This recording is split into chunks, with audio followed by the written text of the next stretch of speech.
Om.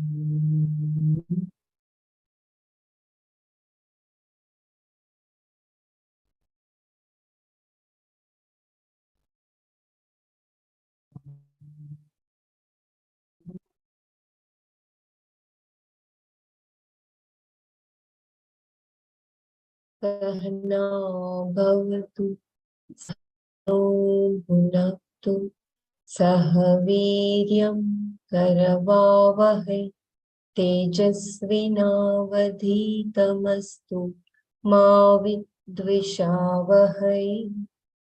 ॐ शान्ति शान्ति शान्तिः।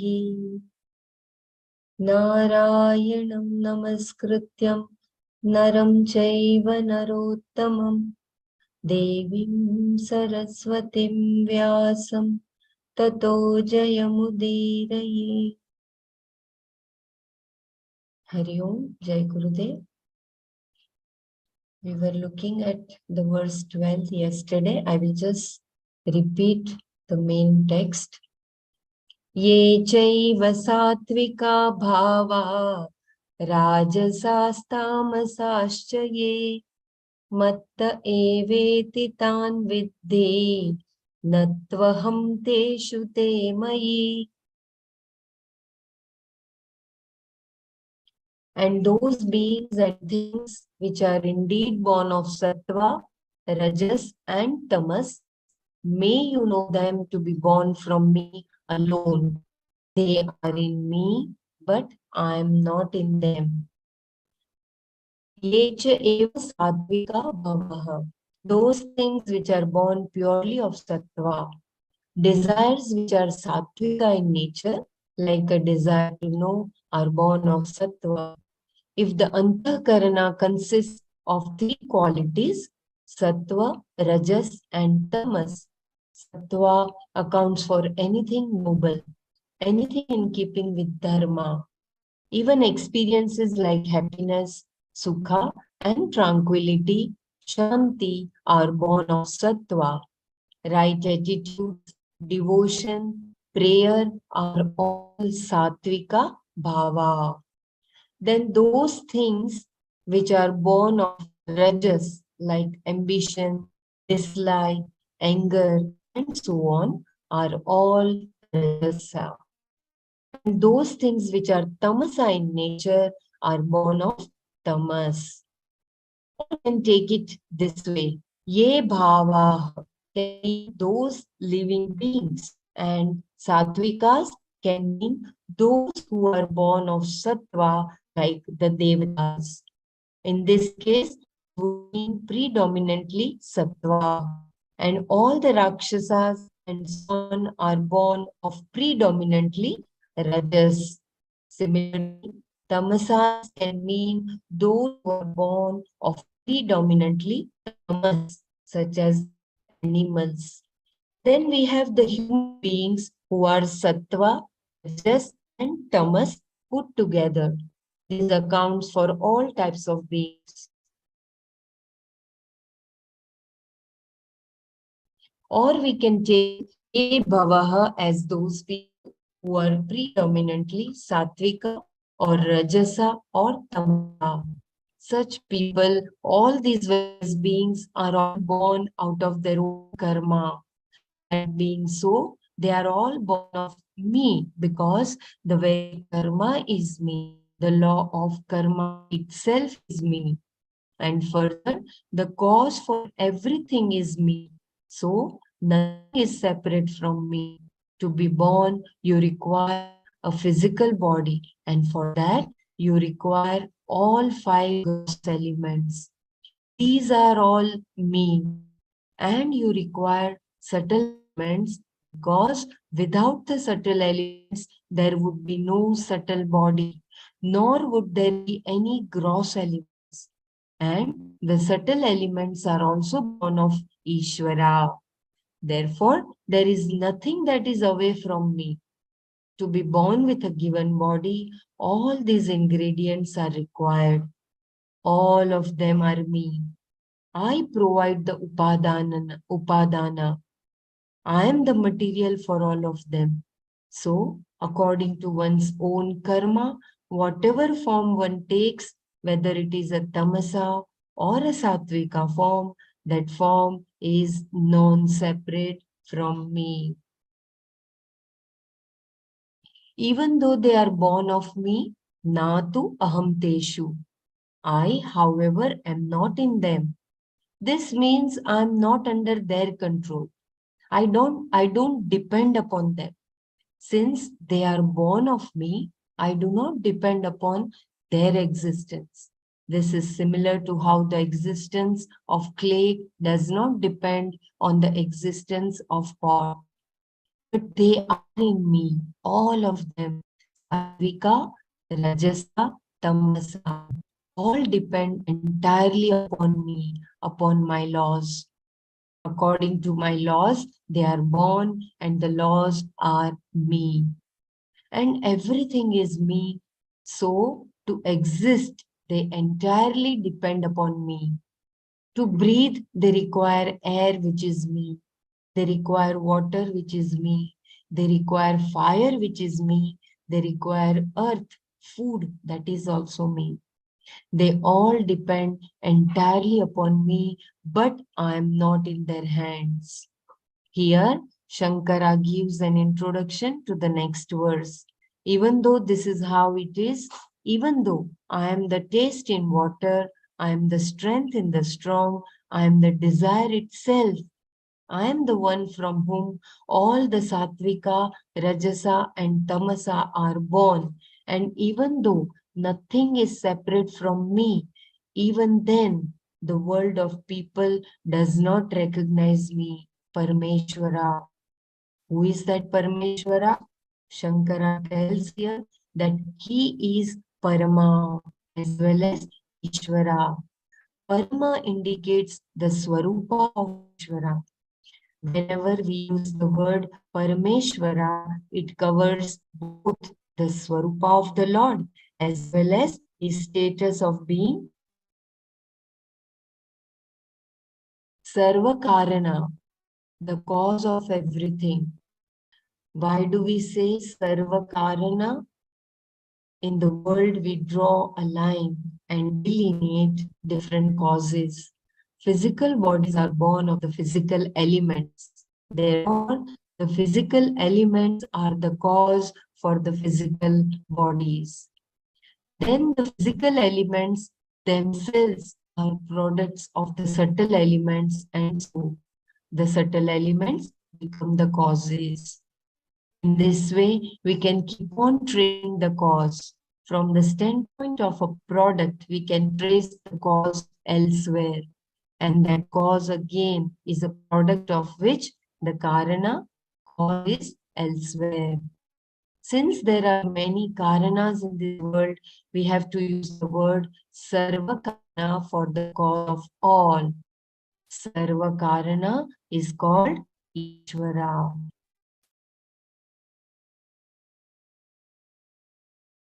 So beautiful.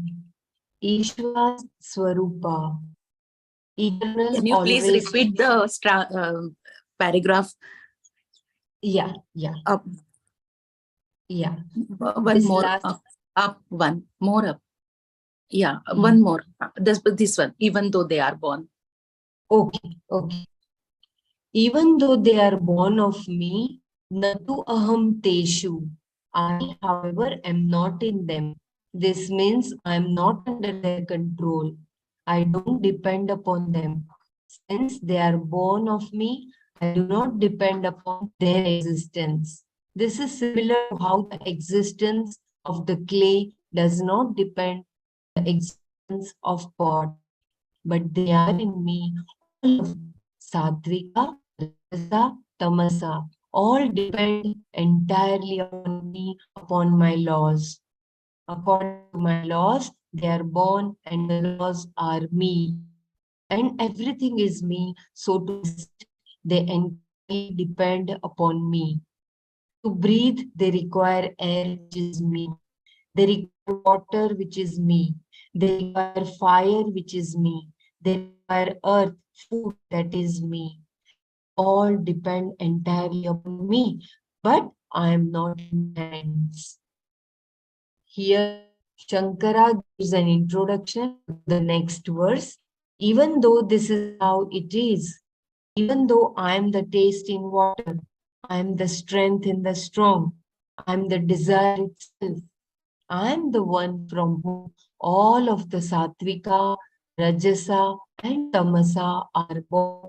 And even though nothing is separate from me, even then the world of people does not recognize me, Parmeshwara.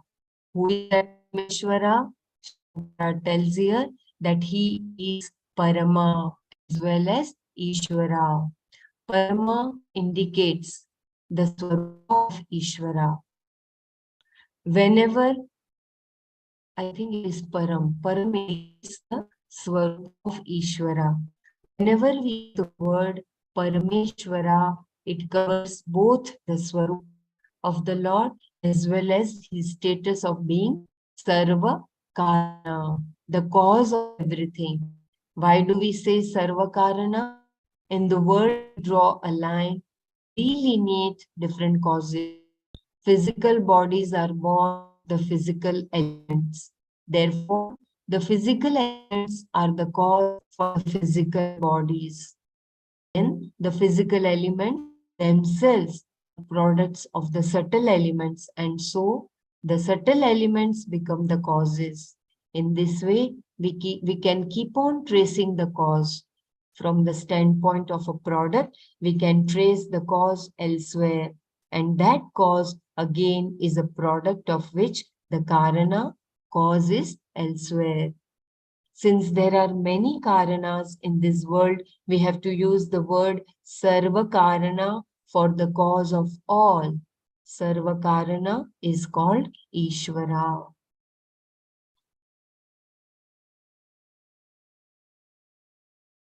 Ishvara's Swarupa, eternal, always pure, always enlightened, always free. Then what is Parama Ishvara's Swarupa?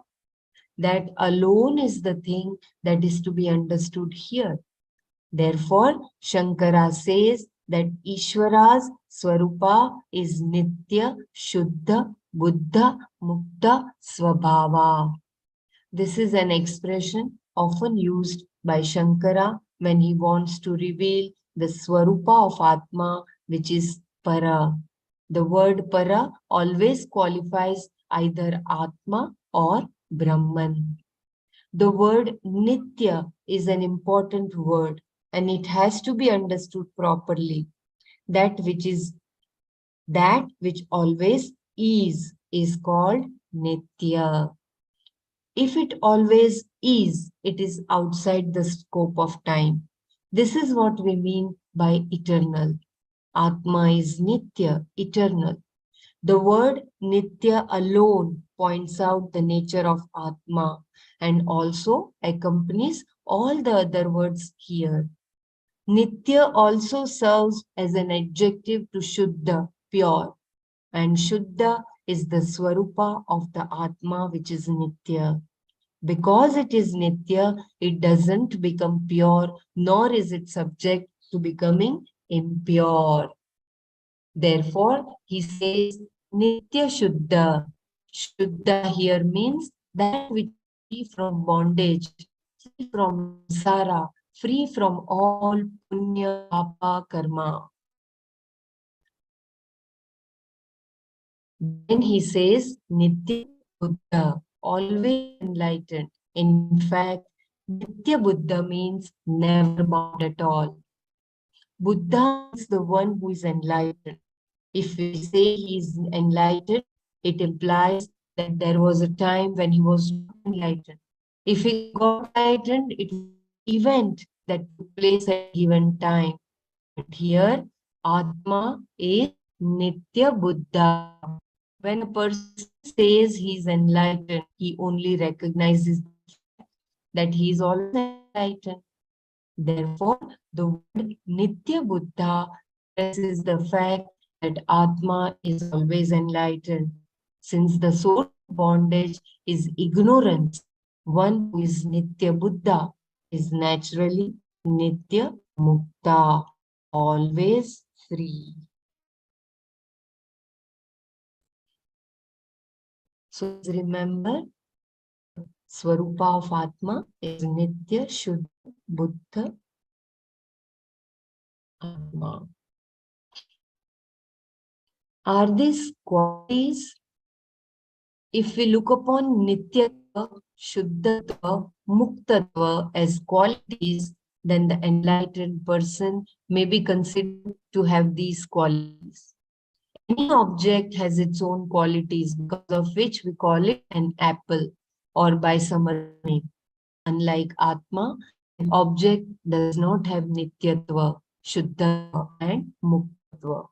If these were the qualities, then Atma would be another object which has the attributes of Nityatva, Shuddhatva and Muktatva. It would become another substantive enjoying its own qualities. This is not the case.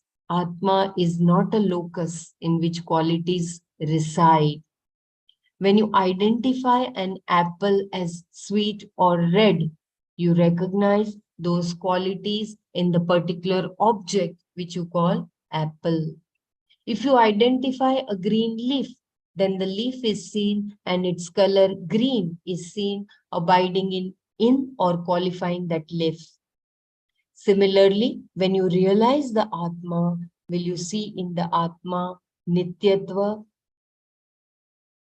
I'm sorry, I read once again. Similarly, when you realize the Atma, will you see in the Atma Nityatva and so on, like you see the green in the leaf? No, you will not see all these qualities. A word like Nitya is not a quality, it is a Lakshana.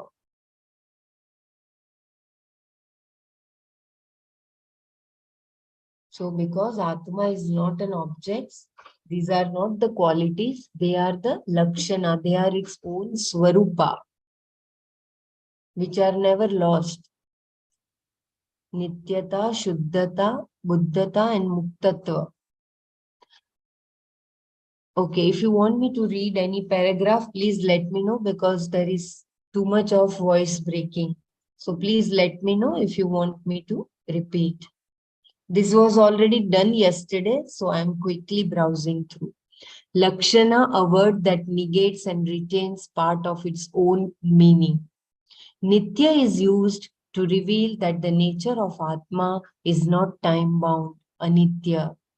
Everything that we know is anitya, therefore the word nitya becomes a lakshana to reveal the swarupa of Atma. Atma being a self-evident, self-effulgent being, we only have to negate all the erroneously superimposed attributes like anityatva, etc. And this is done by a word like nitya, which becomes a lakshana. The meaning of the word is retained, but any attribute which is time bound is negated by the word nitya. This is very important paragraph. I will repeat once again. Please pay attention. Lakshana, a word that negates and retains part of its own meaning. Nitya is used to reveal that the nature of Atma is not time-bound, anitya. Everything that we know is anitya. Therefore, the word nitya becomes a lakshana to reveal the swarupa of Atma. Atma being a self-evident, self-effulgent being, we only have to negate all the erroneously superimposed attributes like anityatva, etc. And this is done by a word like nitya, which becomes a lakshana. The meaning of the word is retained, but any attribute which is time-bound is negated by the word nitya. Similarly, the word Shuddha negates all impurities like Raga, Dvesha, and Punya, Papa, Karmas. The word Buddha negates ignorance as well as inertness. Atma is not inert, it is consciousness. And bondage is negated by saying Atma is Mukta. Each word negates and also retains a part of its own meaning. It negates the status of being a quality but retains the root meaning. This is what we call lakshana. And the words are given a context to reveal the nature of Atma, which is free from attributes. It is our own Swarupa, and it is the Swarupa, the Atma of all beings, Sarva Bhuta Atma. Shankara says that the seed of samsara is nothing but ajnana, ignorance. Therefore, knowledge of this Nitya, Shuddha, Buddha, Mukta, Swabhava, Atma. Please remember, Nitya, Shuddha, Buddha, Mukta, Swabhava, Atma is the cause for the burning of all samsara. Image is not going to be different from the very swarupa of the object. And so here, knowledge of Atma is not separate from the very swarupa of Atma. Naturally then, the very knowledge of Atma becomes the cause for burning samsara. Shankara continues to say that people do not know this I, Ishvara, who is the cause for burning the seed of the defect of the entire samsara. They know me in some form, but they do not know me properly. They have some kind of appreciation that there is a cause, but even though I am themselves, they don't know me. In the following verse, Bhagavan shows the cause of the ignorance of the world. So till here we had done yesterday. If you want me to read anything, please let me know. Otherwise, I will go to the next verse.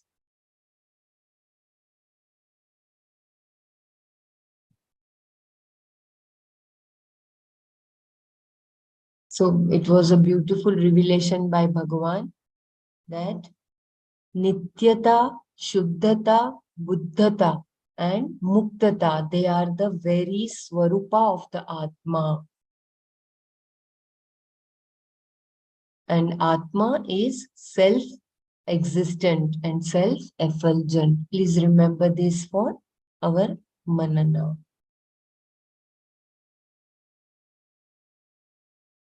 त्रिभिर्गुणमयैर्भावैरेभिः सर्वमिदं जगत् मोहितं नाभिजानाति मामेभ्यः परमव्ययम्.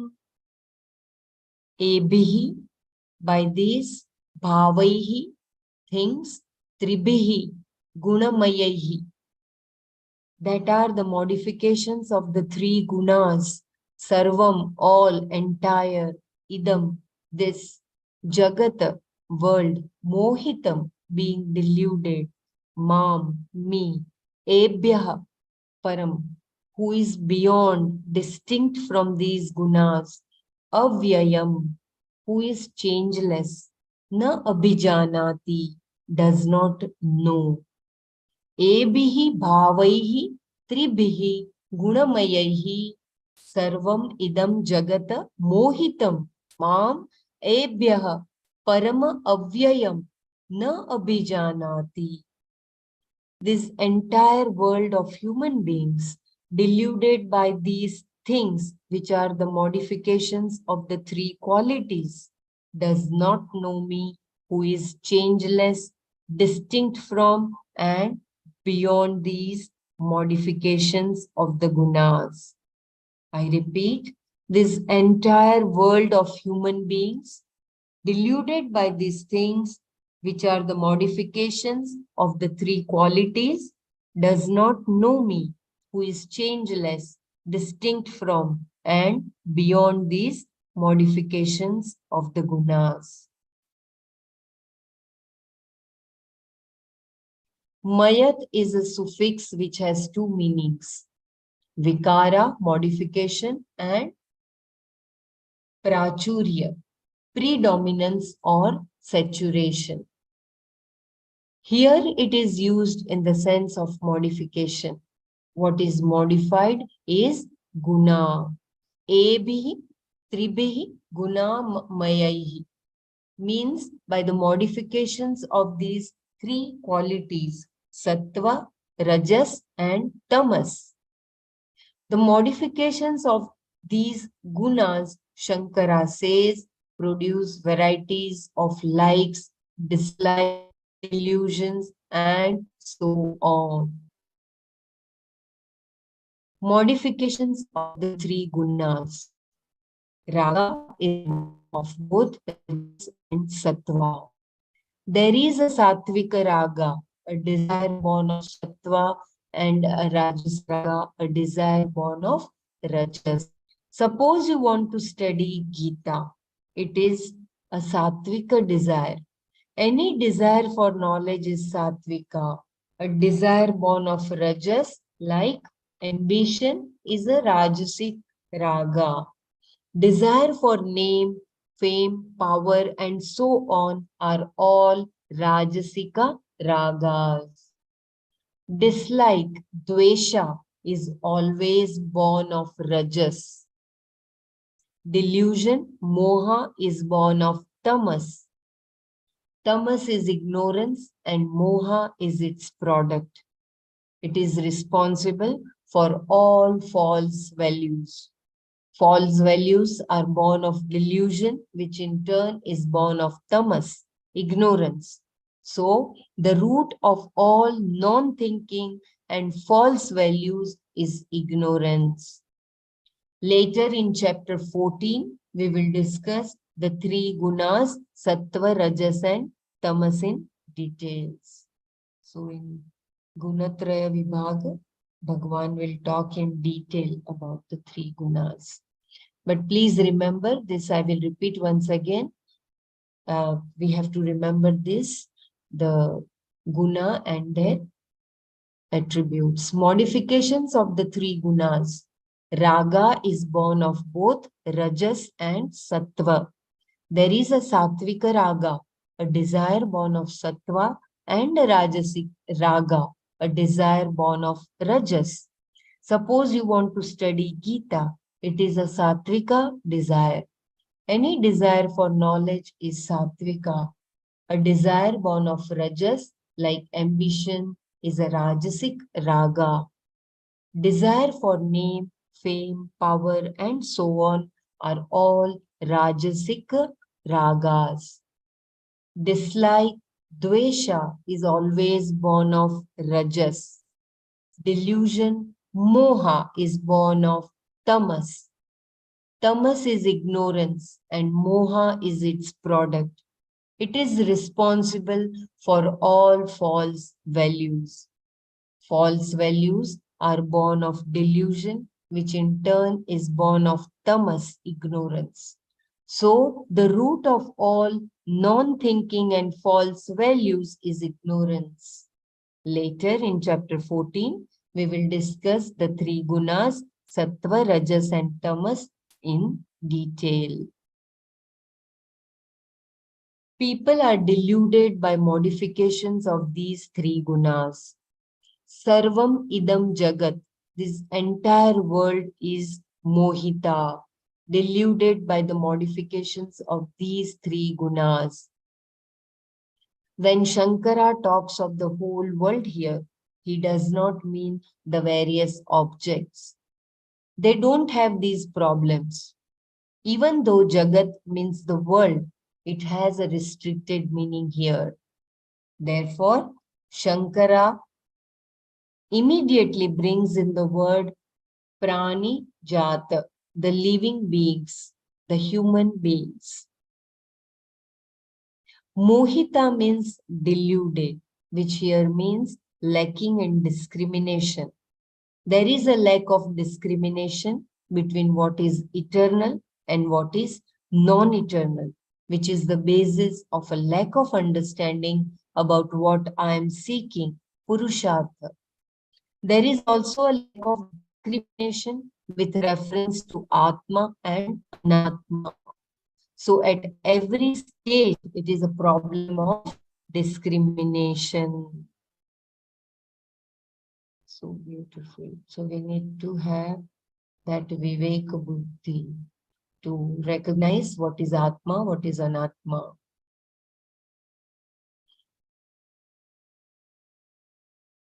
And here Swamiji has pointed out that here Jagat means the world, but it doesn't include the objects. It is the living beings, the human beings.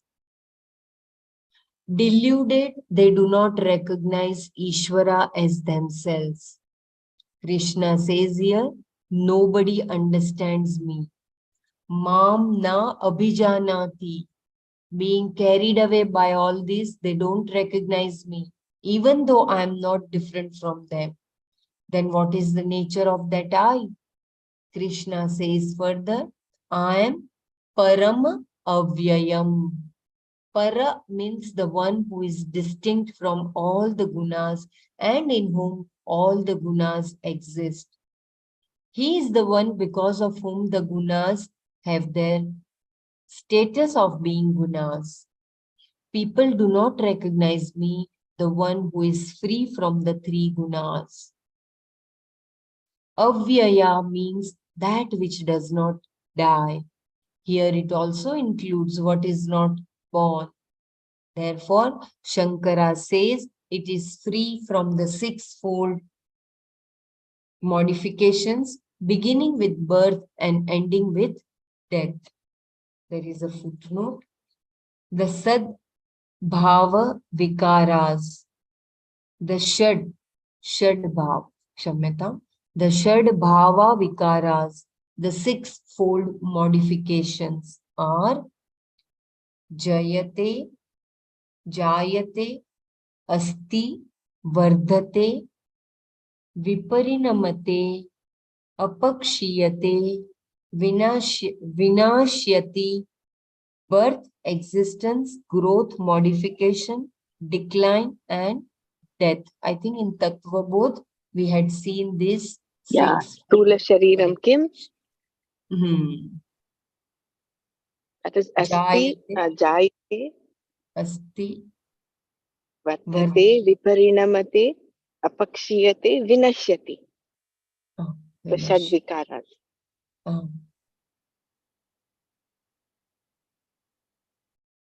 Okay. So, Avyaya means that which does not die. Here it also includes what is not born. Therefore, Shankara says it is free from the sixfold modifications, beginning with birth and ending with death.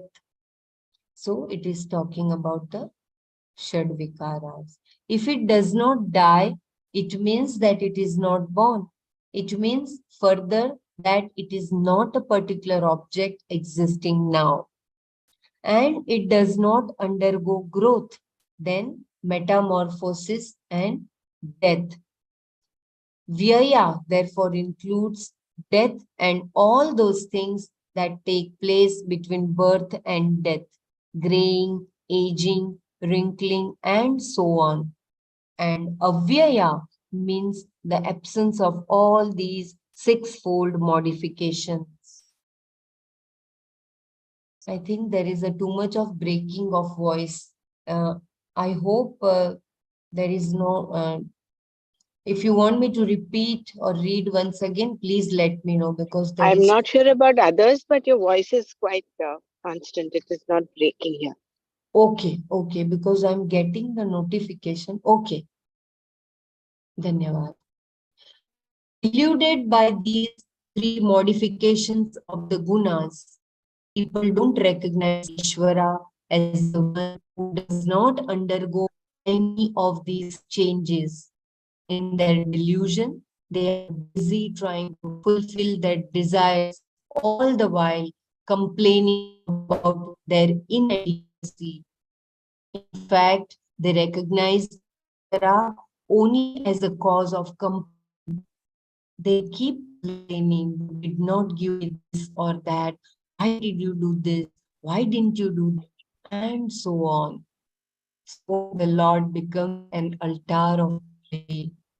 He is I the think there is a Supreme. break now, Bela, that you've said this last, when you started reading, there's a little Yeah, I break. read once again. Can you, I read once. can Yeah, you read yeah. it once again? yeah. Deluded by these three modifications of the gunas, people don't recognize Ishvara as the one who does not undergo any of these changes. In their delusion, they are busy trying to fulfill their desires, all the while complaining about their inadequacy. In fact, they recognize Ishvara only as a cause of complaint. They keep complaining. You did not give me this or that. Why did you do this? Why didn't you do this? And so on. So the Lord becomes an altar of complaint. He's like the Supreme Court, the last place of appeal. But he's not recognized as he is. I repeat, but he is not recognized as he is. He has pointed out the reason for this, and in the next verse, he will tell who is going to cross this Maya made up of these three gunas. In the previous verse, Krishna said, this entire world, deluded by the modifications of the three gunas, does not know me. Overcome by whatever happens in the mind, one identifies totally with it and therefore does not recognize me, even though I am there as the very Atma of all beings, independent of all the gunas and their modification. Then how is one to be released from this delusion and recognize the Lord? How do people cross this Maya which belongs to Vishnu, the Lord, if at all they can cross it? This is answered here. So very beautifully, Bhagavan has said that because we remain deluded with our physical body, which is filled with Shad Vikaras, we forget that who are we? We forget our Swarupa. And instead, we keep on complaining about what is not our Swarupa, which is Anitya. Anyone wants to share? Also, with respect to Sattva, Rajas, Tamas, when he talks of Jagat, it includes only the living beings. It is not the non-living being. Although Jagat is the summum bonum of everything, both living, non-living. In this particular verse, because he's talking of the relationship between him and the gunas, the only the living beings are considered here. For instance, a chair does not have sattva, rajas, tamo gunas. It is only a living being that can have. And he is the cause of all of this. It is like the movie screen on which you have everything projected. You have prayers happening, you have violence happening, you have also extremists, you have ambition. So the tapestry of sattva, rajas, tamo gunas are actually happening in should I say in Ishvara, but he is not any of them. He is gunatita. Problem is each of us gets so caught up in this, we get deluded because we have the tamas aspect, and because we have the rajas aspect, we go on desiring, we have ambition for fame, name. And sattva also is a binding thing because you can get bound to even knowledge. So ultimately, in order to be in that state of Brahman, recognizing that supreme state, we have to actually cross over all the three. Although sattva is the most desirable of all these three, that will take us forward.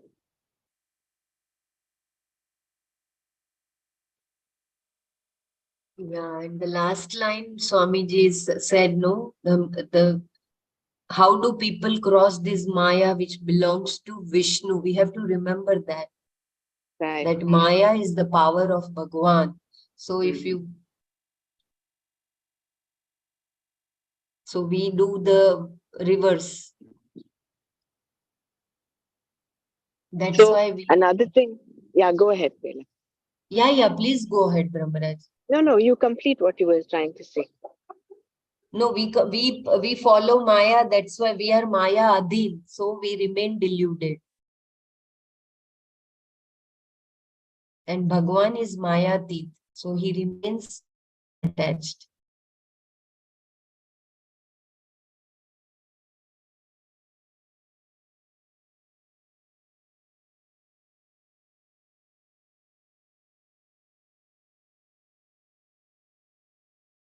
Yeah, Brahmaraji, please share. You were telling something.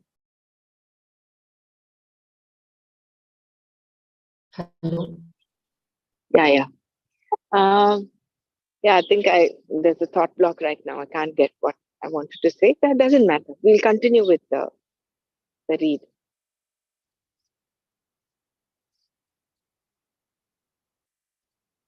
Okay.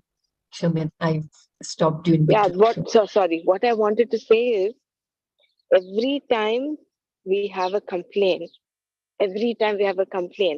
we can just remember this verse and what Swamiji has expounded here, is that we are getting caught up in this maya of it is an effect of the tamas that we're getting deluded and we complain. Why did you do this? Why did you do that? Why me all the time? So it's that discrimination we have, that viveka we have, which is what Swamiji mentions at every step. It is viveka which guides us and distinguishes between what we have to hold on to and what we have to let go. Problem is we're holding on to the unreal, we're holding on to the impermanent, letting go of the permanent. If we can get rooted in the permanent, then all the rest of it is just going to be a play and display only. Whether it is joyful, whether it is not joyful, you will still remain like that sthita prajna without getting affected.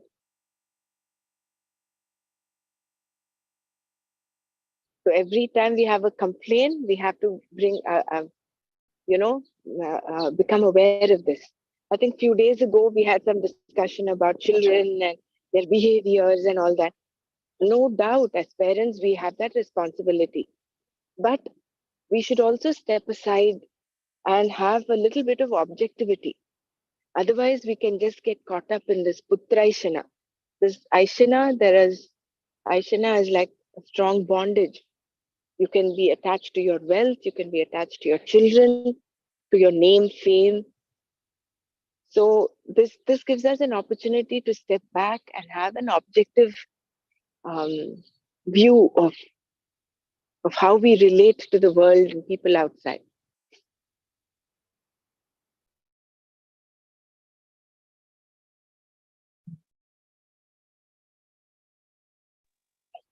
Yeah, Sarlaji says only with sattva we cannot survive. Of course not. We are a mixture of all the three gunas. Even an enlightened person has that tamas, no? That's why he's able to sleep even for those few hours or so.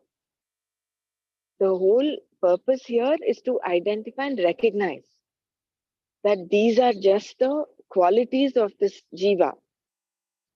They are there because we are all part of the creation, but we are beyond that. In fact, we are the cause of the creation. Each of us is Brahman. There is nothing else but Brahman. To get to that point, that realization, that recognition is the whole purpose of this knowledge and this sadhana, this manana.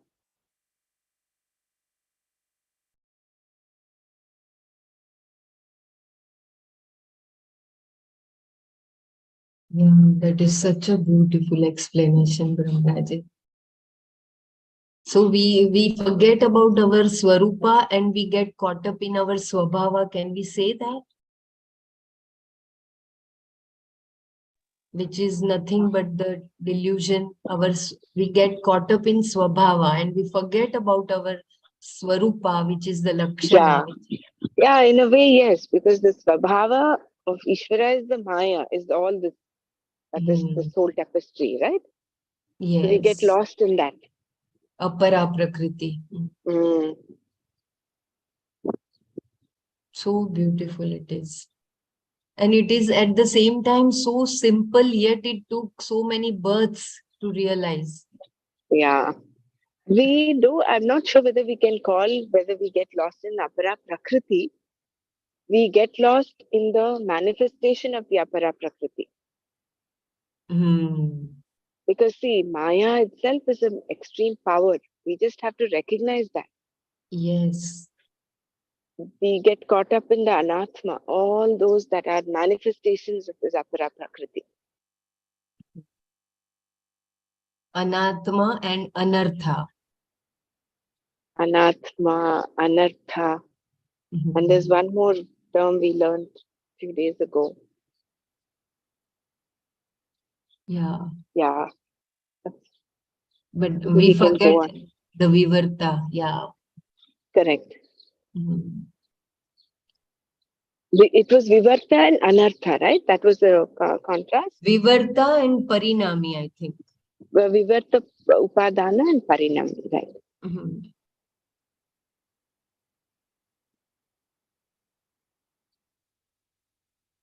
We have to by heart these verses. I don't know how to buy. I'm trying Oh, too much, but I I'm think not able to. today I think we missed chanting the first few verses. No, never mind. We'll do that from tomorrow. Yeah, otherwise I can just finish in at last 5 minutes. I will just read Yeah, once we can again do that. from the first. Yeah, The first few shlokas that we've covered till now will be good because then we get a recap and then the Sanskrit terms and the meaning will sit with us, correct. will stay with us. Yes, yes. Before Manana, I will surely Yeah, chant. yeah, yeah. Yeah. दैवी ह्येषा गुणमयी मम माया दुरत्यया मामेव ये प्रपद्यन्ते मायामेतां तरन्ति ते. He indeed Esha, this Mama Maya, my Maya, Gunamayi, which is in the form of the modification of the gunas, Daivi, that which belongs to the Lord, Duratyaya is difficult to cross, ye, those, Mam Eva, me alone, Prapadyante, who seek, te, they, Mayam etam, this Maya taranti cross. He esha mama Maya gunamayi daivi duratyaya ye mam eva prapadyante te mayam etam taranti. Indeed, this my Maya, which is in the form of the modification of the three gunas, which belongs to me, the Lord, is difficult to cross. Those who seek only me, they cross this Maya. Here is the secret. Please, I repeat once again. Indeed, this my Maya, which is in the form of the modification of the three gunas, which belongs to me, the Lord, is difficult to cross. Those who seek only me, they cross this Maya.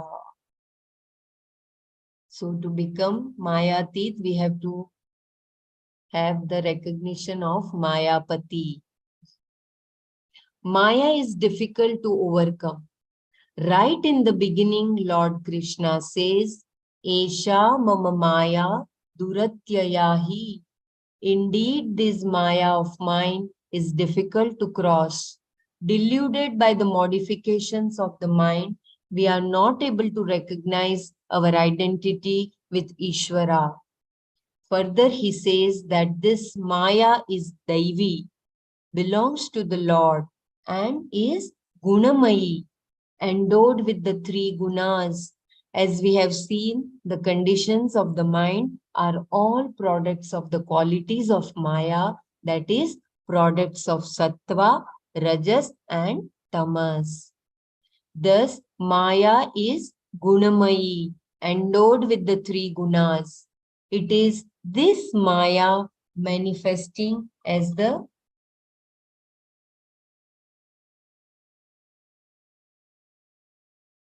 mental modifications that seemingly obstructs the recognition of Ishvara. that has to be overcome. The reality has to be seen as it is. It's Daivi, it belongs to Ishvara. The very basis of Maya is Parmeshwara. I think I'll read once again, there was breaking of voice. Further, he says that this Maya is Daivi, belongs to the Lord and is Gunamali, endowed with the three gunas. As you have seen, the creatures of the mind are all products of the qualities of Maya, that is, products of Sattva, Rajas and Tamas. Thus, Maya is Gunamayi, endowed with the three gunas. It is this Maya manifesting as the mere modification that seemingly obstructs the recognition of Ishvara. That has to be overcome. The reality has to be seen as it is. It is Daivi, it belongs to Ishvara. The very basis of Maya is Parmeshwara. So it does not affect him. It becomes a power for him. Pervading everything, Parmeshwara is called Vishnu. And this Maya is his Svabhava, his nature. His Swarupa is different as we have seen.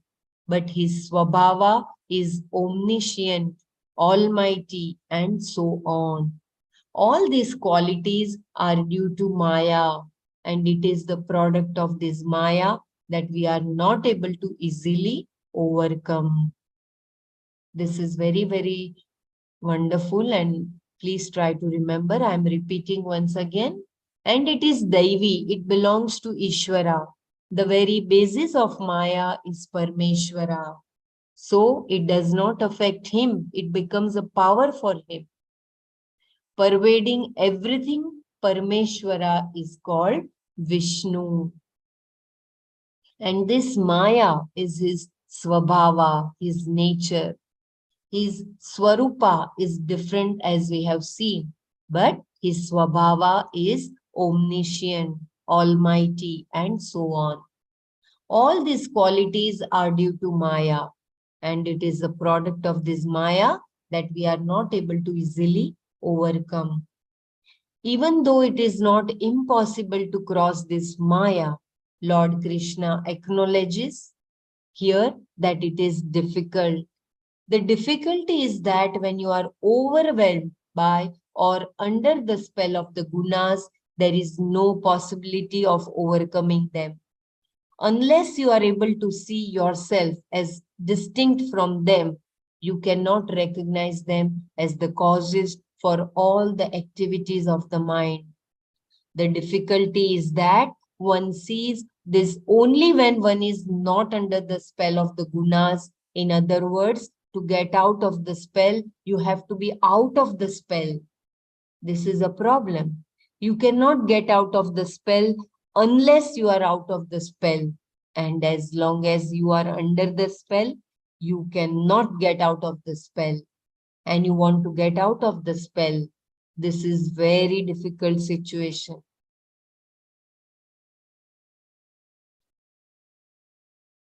I repeat once again, and then I will this next paragraph. I think we can see tomorrow.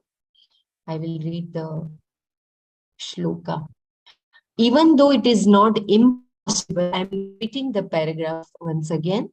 Even though it is not possible to cross this Maya, Lord Krishna acknowledges that here that it is difficult. The difficulty is that when you are overwhelmed by or under the spell of gunas, there is no possibility of overcoming them. Unless you are able to see yourself as distinct from them, you cannot recognize them as the causes for all the activities of the mind. The difficulty is that one sees this only when one is not under the spell of the gunas. In other words, to get out of the spell, you have to be out of the spell. This is a problem. You cannot get out of the spell unless you are out of the spell. And as long as you are under the spell, you cannot get out of the spell. And you want to get out of the spell. This is a very difficult situation. So here Bhagavan says it is difficult, but in the beginning he said it is not impossible. He says it is difficult, but it is not impossible. Once we recognize these all three gunas, then we, as the cause of everything, we will be able to learn to sail through them, to navigate.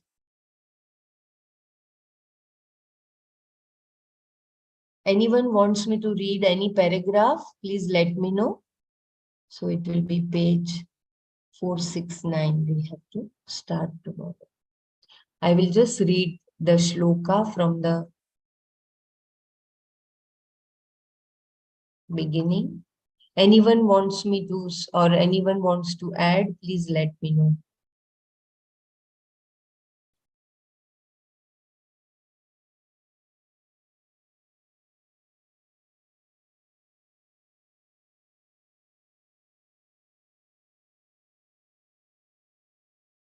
Yeah, so this is the beginning of the first. Shri Bhagavan Uvacha Maya Saktamana Partha Yogam Yunjan Madashrayah Asamshayam Samagram Mam Yatha Gyasyasi Tachrunu. Shri Bhagavan said, O Partha, please listen to the way in which you will know me totally, without any doubt, by taking to yoga with a mind committed to me and having surrendered to me. Jnanam teham sarv Jnanam teham savijnanam midam vakshamya sheshatah Yajñatva neha bhuyonya jnatavyamavashishyate. I will teach without any omission this knowledge along with immediate knowledge, knowing which there is nothing more than this remaining here to be known.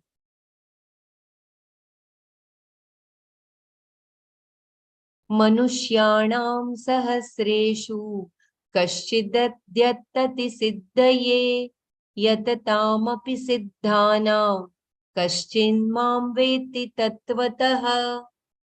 Among thousands of people, a rare person makes effort for moksha. Even among those seekers making effort, only a rare person comes to know me in reality.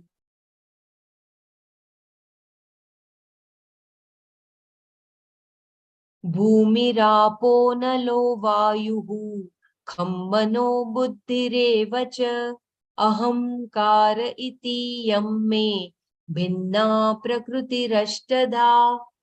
Earth, water, fire, air, space, mind, intellect, and indeed the sense of doership. Thus, this Prakriti of mine is divided in an eightfold way.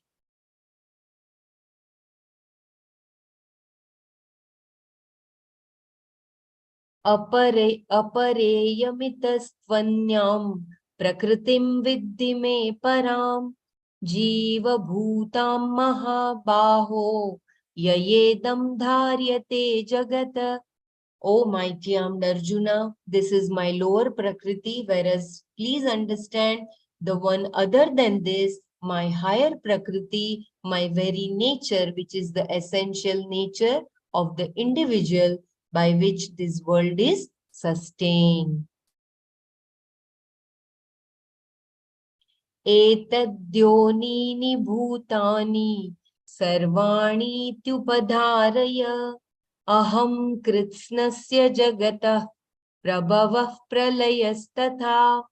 Please understand that all beings and elements have their cause in this twofold Prakriti. Therefore, I am the one from whom this entire world comes. So too, I am the one into whom everything resolves.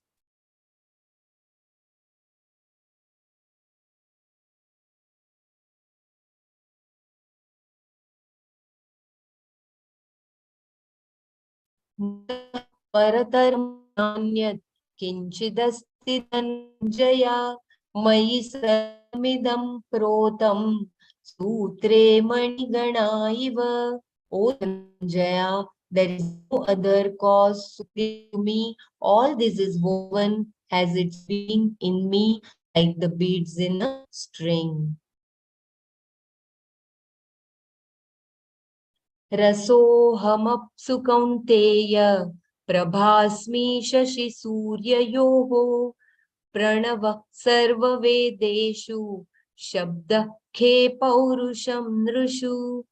O Kaunteya, I am the taste in the water, I am the light in the moon and the sun, I am Om in all the Vedas, I am sound in the space, and I am the strength in human beings. पुण्यो गन्धः पृथिव्यां च तेजश्चास्मि विभावसौ जीवनं सर्वभूतेषु तपश्चास्मि तपस्विषु. And I am the sweet fragrance in the earth and the brilliance and heat in the fire. I am the very life in all beings and the ascetic disciplines and their results in the ascetics. बीजं मां सर्वभूतानां विद्धि पार्थ सनातनं बुद्धिर्बुद्धिमताम् अस्मि तेजस्तेजस्विनाम् अहम्. O Partha Arjuna, understand me as the one who is the eternal seed in all beings. I am the intellect of those that have the capacity to discriminate. I am the brilliance in the brilliant. बलं बलवतां चाहं कामरागविवर्जितं धर्माविरुद्धो भूतेषु कामोऽस्मि भरतर्षभा. And in the strong, I am the strength that is free from desire and attachment. In all beings, I am the desire that is not opposed to dharma.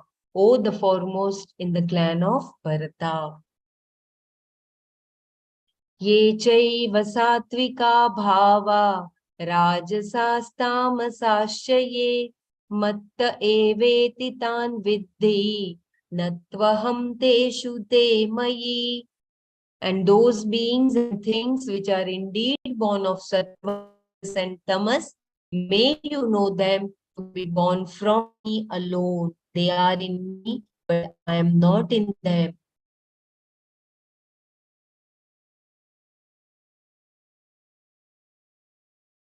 त्रिभिगुणमयैर्भावैर्भिः. I think I'm not chanting properly. This Tribhi. Can I? Yeah. Go ahead, Gita. Please I think go there's a ahead. sandhi there that needs to be split to get the laya of the verse. Tribhir gunamayair bhavaihi ebhis sarvamidam jagat mohitam nabhijanati mamebhyah paramavyayam. That ebhihi, that bhavaihi has to be split and ebhihi. Yeah. Yeah, go ahead. This entire world of human beings deluded by these things, which are the modifications of the three qualities, does not know me, who is changeless, distinct from, and beyond these modifications of the gunas. I think till here we had seen.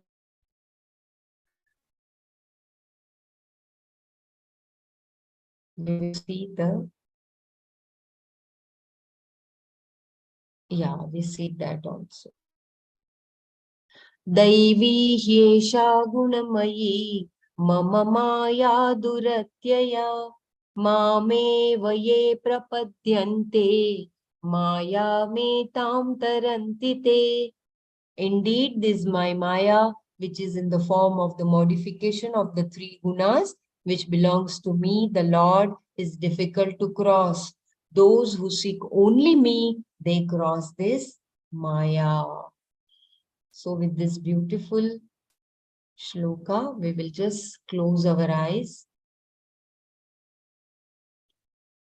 and then we can share our takeaways.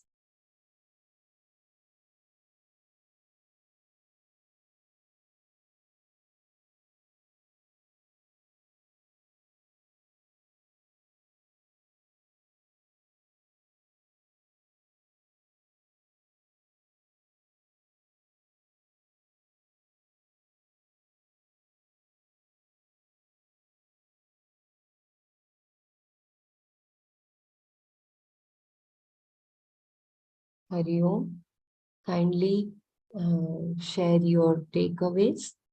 Brahmaraji, could you please take over the session? No problem, Bela. Dhanyavad.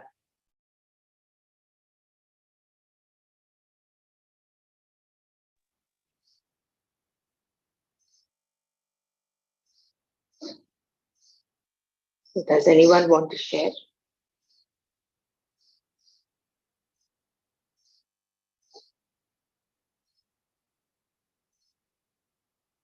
I don't know, but for me, the verse that Sutre Maniganaiva keeps coming back again and again. He says he's the Sutra, he's the Bija Mam Sarva Bhutanam, he's the Sutre Maniganaiva. He's the string that beads that gather that keeps all these beads together. And after that, he goes on to say he is Balam Balavatam Asmi, Tejas Tejasvi Namaham. He's also the Kama, he's the Icha Shakti, Jnana Shakti, Kriya Shakti. So he's actually saying he's the manifestation of everything in the world, living, non-living. There is nothing else, nothing but him, which is what brings us back to saying he is also the beings. The problem with us is we are getting caught, we identify ourselves as a bead. And in that bead has maybe sattva, rajas, tamo, depends on the predominance. If sattva is predominant, you get all sublime desires, desire for knowledge. But if you are predominantly rajasic, you're very ambitious, you have a lot of desires, you get caught up with anger, dislike, hatred. And if you're predominantly tamasic, you are like deluded, you're inert, you are you're not active, lethargic. So we identify ourselves with that bead, and and we get caught in this samsara again and again. We go round and round, like how a bead is also round. Most beads, I mean, are round. We go on and on in the samsara. He's saying in this last verse, what is the way to get out of it? It is difficult, no doubt, but mameva ye prapadyante, those who seek me, only they will realize me. So it is our journey is um, from being that one little bead, identifying ourselves from that one bead, to understanding that we are the sutra, we are all the other beads. There is no difference. There is only one.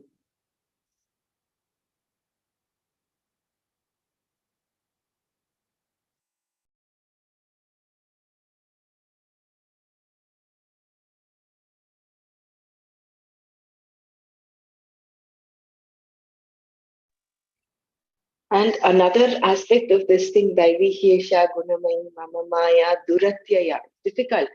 He says, what is that?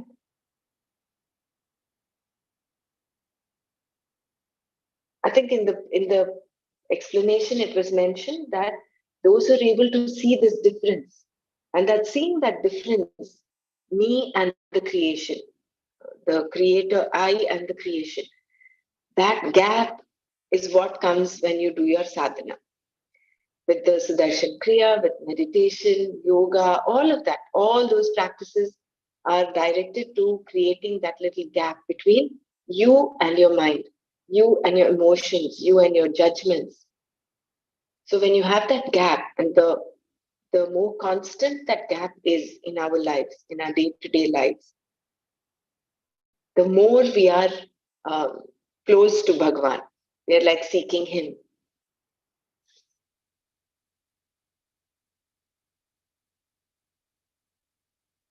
I would encourage everyone also to share.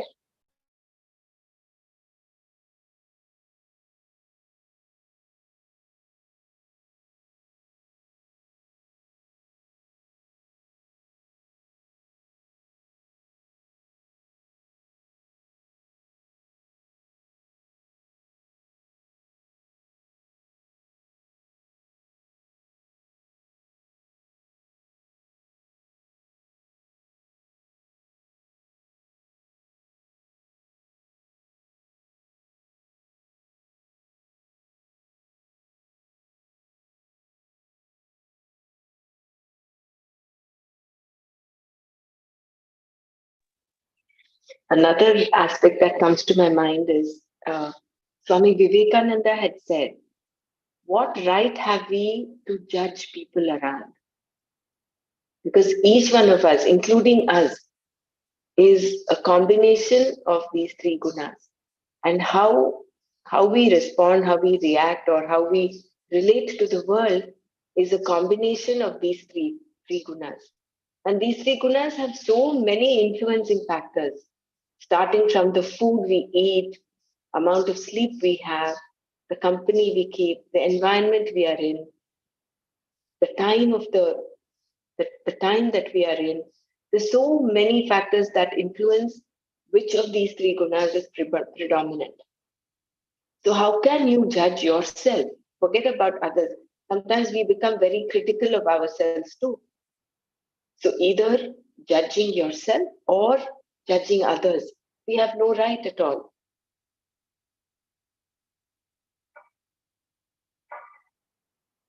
And when I think we look at things from this perspective, we are able to walk through this world like we're walking on the clouds.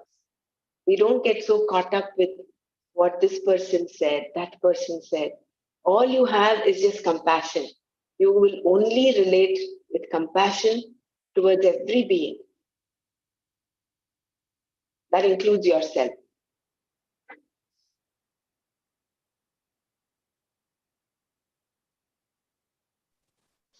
Yeah, actually, I was reading that yesterday. Swami Vivekananda gave a talk about Maya in London. In whatever in 1800s, right? 1890 plus something. So it's a long, everything that we do is what he pretty much talked about. Like how this is Maya. Like how we are doing every day struggles. Like there's a good things as well as the bad things and the violent things. Everything is happening around us, but then how we come out of this, that's where this my the mind is like the Swami Bhagavan Krishna says here, the mind is being clouded with this gunas or desires and the senses. We keep feeding it with all the desires. So then it veils that reality, that we couldn't see. So how he's saying in one of these slokas that nobody recognized me even though I'm there. So obviously we forget about it, because it is actually how he says how difficult it is to cross. So sometimes, people, oh, this is a difficult path to take, like sitting and doing this class every day, day after day, right? Instead, oh, you can just watch a movie or do something maybe a little bit easier to do than trying to understand this and okay, you have to focus this way and that way, and you do yoga or whatever that we need to do, and be not having desire and unattached and all this, every little thing that we have to add day by day and see that would help. But it is difficult. And then here he gives some assurance who seeks uh, who seeks, like who surrenders to him, is able to cross this Maya. So that's where this the devotion or that part also plays a role, not just having this um, doing meditation. Of course, meditation also along with yoga and the devotion. And we talked about japa also in that aspect. So those things kind of take us closer to this, closer to him. So very well expressed, Dr. Mara. Thank That you. Duratyaya is always there, no? You have this Yeah, choice to do, not to yeah, do, to take the easier path. To just satisfy the exactly. senses seems easier. You just sit Yeah, lazy in front of the TV and switch it on, and that's it. The time gets occupied, and then one day goes off. But it is yeah, it is a difficult decision to say no. I want to go. I want to climb up the mountain. It is like the stream going up the mountain. right. That So requires I've been grit and feeling, determination. Mm. yeah, lately I've been coming a little later because somehow my time in the evening here, doing some prayer and have my dinner ready for my husband. All these things happened right in that evening time. So I keep telling myself, oh, today it's already late.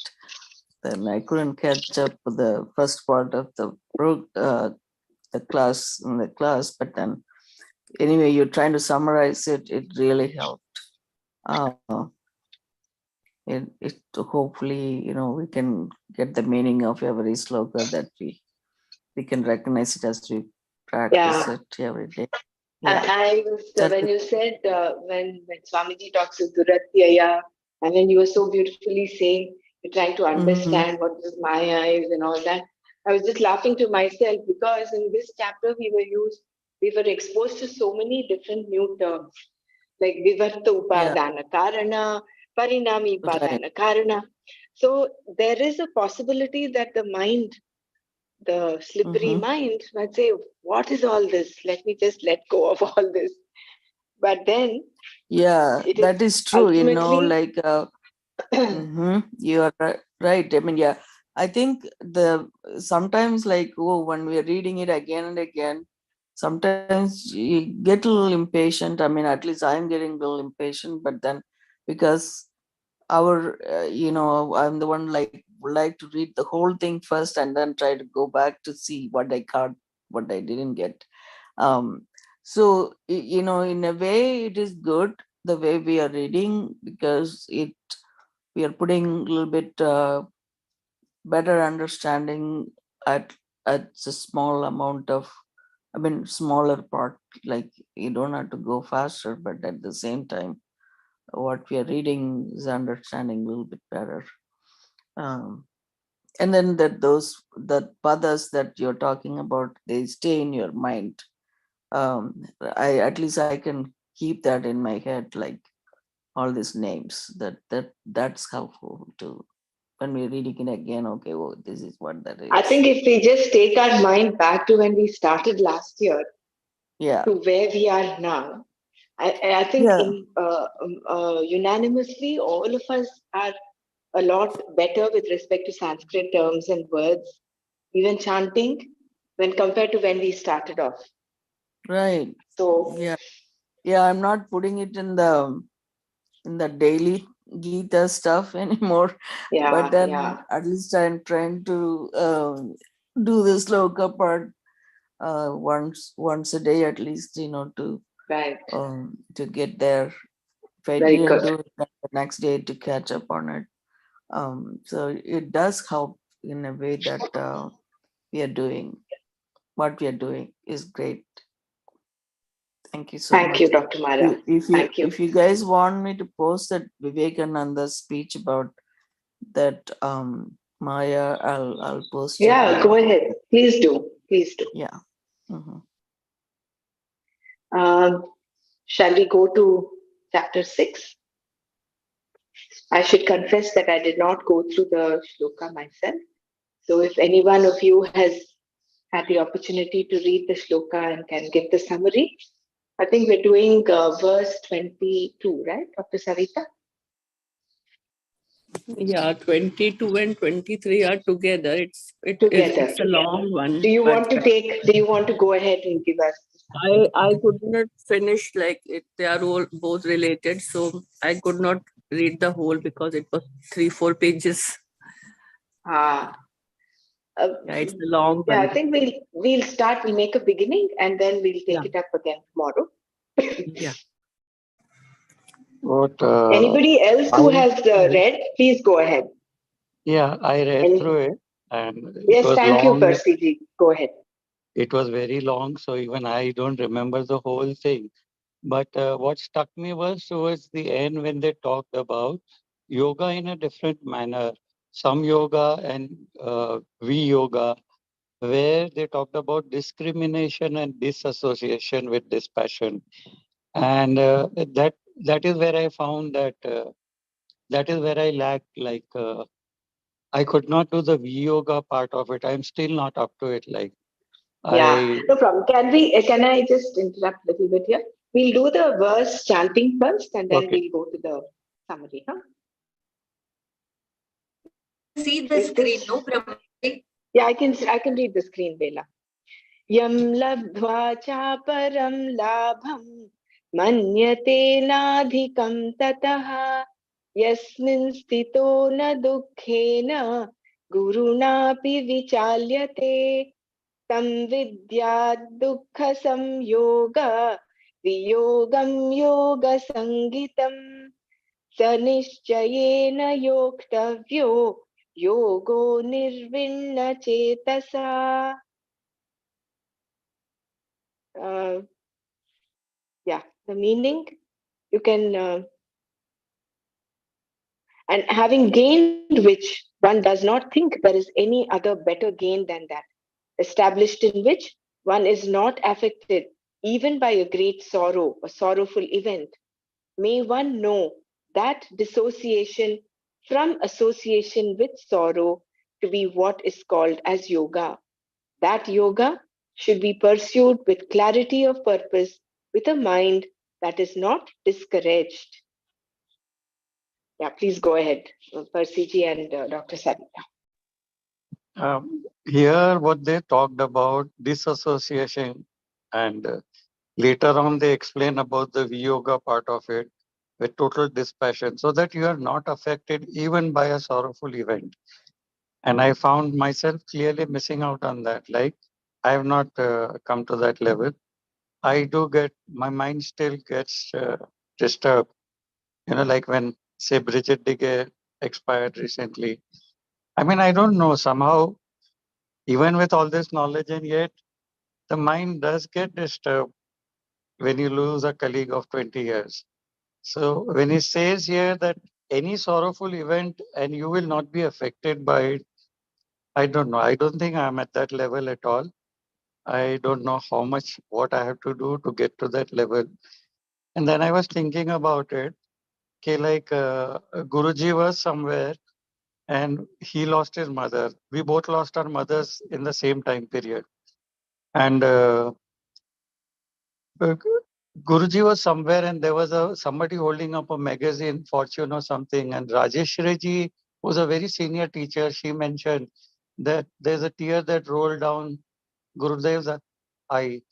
And he said that if there is any woman who loved somebody else more than herself, that was her. And then he pointed to the picture and a tear rolled down. So even though we consider him enlightened, so the tear rolled down, no? So he must have felt, I don't know, I can't come to a conclusion, but a tear rolling down would means some sorrow. I don't know. I may be wrong.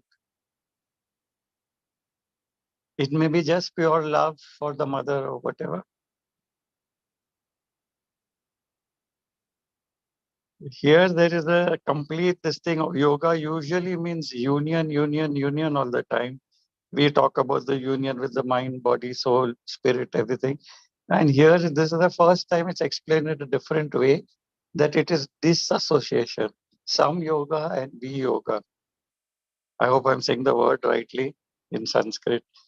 But they talked about dispassion and how to disassociate and not feel sorrowful.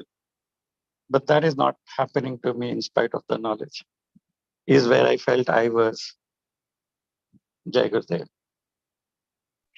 Thank you so much for sharing and describing this, which is why I think the last word, that yoga should be pursued with clarity of purpose, with a mind that is not discouraged.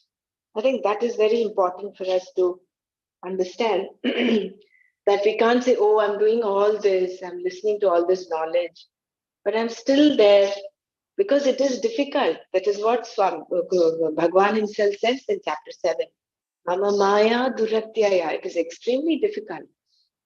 In spite of that, it's not reachable, it is not attainable, but or recognizable, but it is difficult. So, and yeah, I would let Dr. Savita also share. We have a few minutes left. I just wanted to share this, Persiji.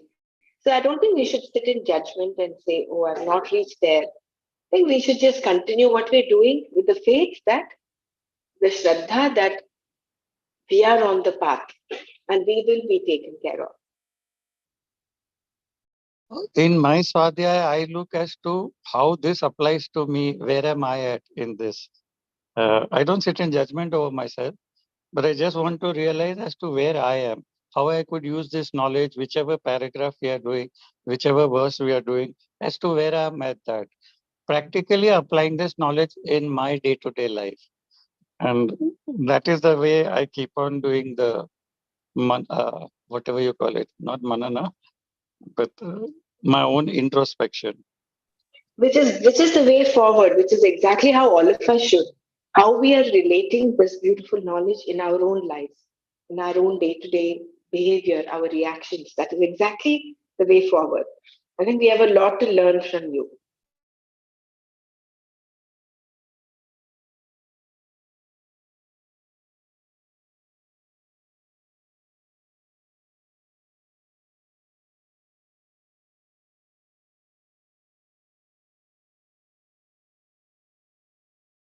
Dr. Savita, do you want to add or give your understanding as well?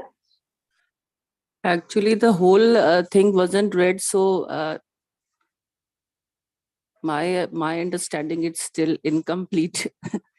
So it started with the same thing, that yoga. Initially, it was associated with the body, mind, and senses, and we were studying in association with that. But here, Swamiji said that this, you have to disassociate from this association with body mind complex.